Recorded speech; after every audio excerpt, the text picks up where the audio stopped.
Clinical depression versus bipolar depression. An estimated 10% of all Americans suffer from some form of depression during their lives.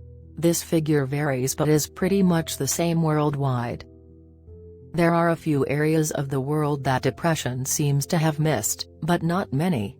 Depression in general affects the way we behave, from our sleeping patterns up to the way we think and live life. The difference between depression and bipolar depression is in the severity and frequency.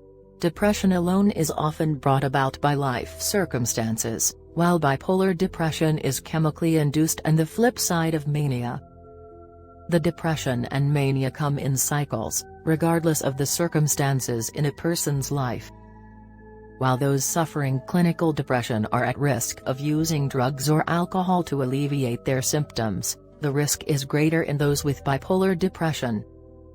A person who knows the highs of mania may try to recreate the feeling when they are depressed or stable.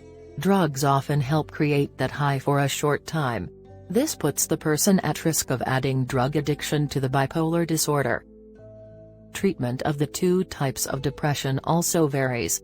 Those suffering from clinical depression are prescribed antidepressants alone.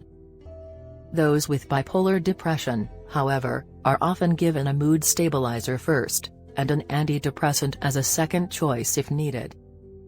Both medications adjust the brain chemicals to alleviate the depression, but the mood stabilizer also helps the person keep from going too far in the other direction and becoming manic.